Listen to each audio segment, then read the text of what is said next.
soy milk, there's almond milk, there's regular milk, there's Nutopia. Which ones are the best ones? How do I know which ones to choose? So I'm going to try to educate you along the way. So hopefully they'll be great newsletters.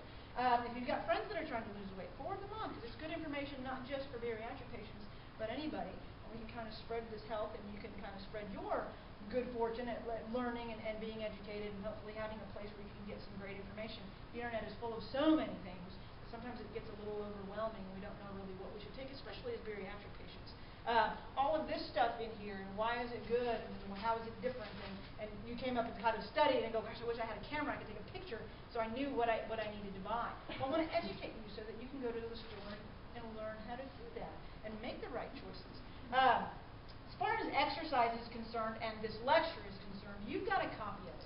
Okay, it is printed in nice, pretty color pictures, and if you feel the need to go through every slide and read them, feel free to do that. But I prefer to just talk to you and tell you why exercise is important than to, I think maybe just Dr. Cavazos' patients? Yeah. Okay. But we will probably have this up on the website, so you can go and they can access the PowerPoint, right? That'd be pretty easy to do. But it's very basic.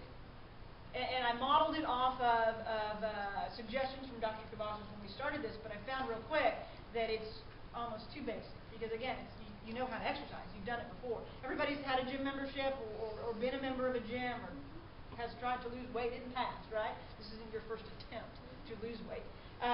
What I want to educate you on is, okay, I know exercise is important, and I know I have to do that, but when my main focus is fat loss, which is my goal for you, is to lose fat, not just weight, how can I structure my exercise program to maximize that goal, which is losing fat, not just losing weight, okay? Some of you got weight in, and you've got a slip that gives you those numbers. If you have that, pull that out. Otherwise, I'm just going to kind of talk about it. Because I want you to understand what all those numbers mean, at what point should I value those numbers, and how can I impact those through different forms of exercise. The first thing you see on the top of that is that there is your body type, and it is standard. The only other option is athletic, and the clinician actually decides that. In order to be considered athletic, you need to exercise 10 hours a week or more, according to the guidelines of these scales. I don't exercise 10 hours a week or more, so we're all pretty standard when it comes to these measuring tools. Does anybody have a body fat scale at home? Nobody? Okay. It is something that you can purchase. They roughly go from about $50 to upwards of $250, depending on the bells and whistles that come along with them. The very basic models, again, you can, I think HEB sells them now. Weight Watchers has a brand that's pretty basic. You step on the scale, and what it does is it'll send an electronic signal.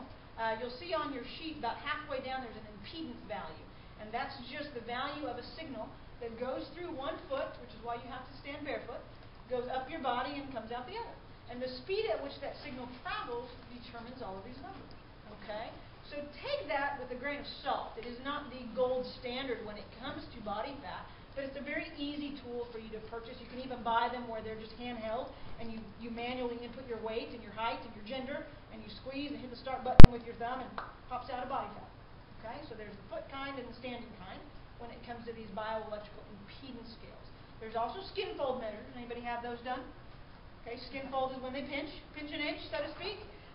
For men, that is typically at the chest, right at the belly button, and at the thigh. For the women, where do we carry our weight? Tricep, hip, and thigh. Okay, so there's different. That's only measuring or estimating your body fat based on the fat that you carry underneath the skin. Okay?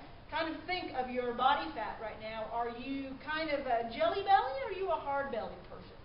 Okay? If you're a hard-bellied person, it's very difficult to use body fat as a skin fold as your body fat measure.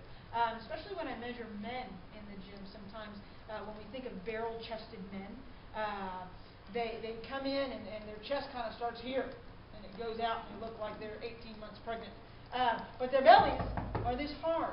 And the reason that is because they carry their fat underneath the muscle.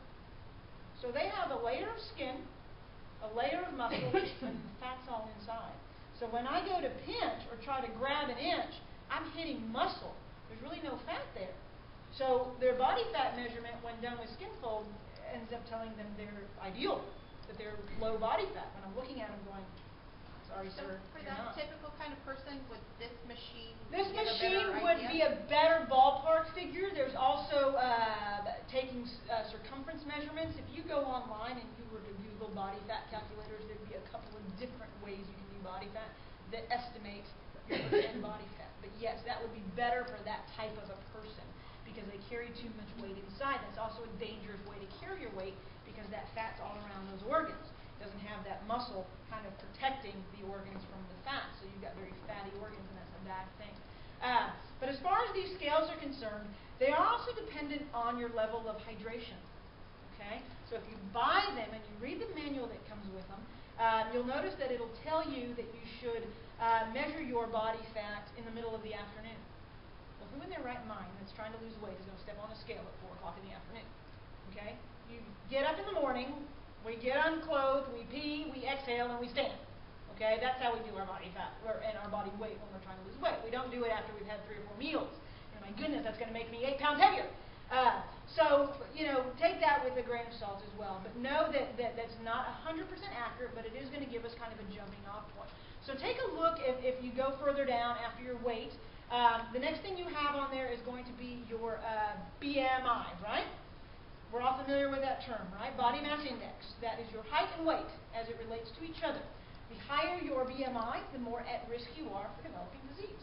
Okay? Take a look at your BMI and realize that a healthy BMI is between 20 and 25. Okay? Most of you are sitting 35, 40, 45. Okay? So we want that to drop. Okay? The only way we can drop that is to lose weight or get taller. And we're not going to get taller, so weight loss is our only option to bring that BMI down. The next thing we have is BMR. Are you familiar with what that means? Anybody? BMR is your basal metabolic rate. Okay? So that is the rate at which your metabolism runs at rest. Okay? So take a look at that number. And you're going to see it valued in kilocalories and in kilojoules. Okay? Now, we're not in the high school science class, so we're not too concerned with what a joule is. But a calorie, we're familiar with that. These things have calories, right? You have counted calories in the past, maybe for weight loss. Okay? So take a look at that value in calories.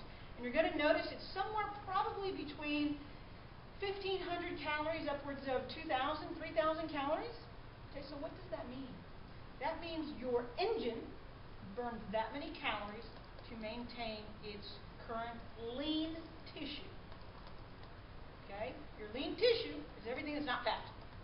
So that's muscle, bone, soft tissue, organs. Your metabolic rate is that value. Okay? So in a perfect world, if we consumed that number in calories, we would maintain our weight. Okay? It's not that easy. But in a perfect world, let's say our value is 2,000.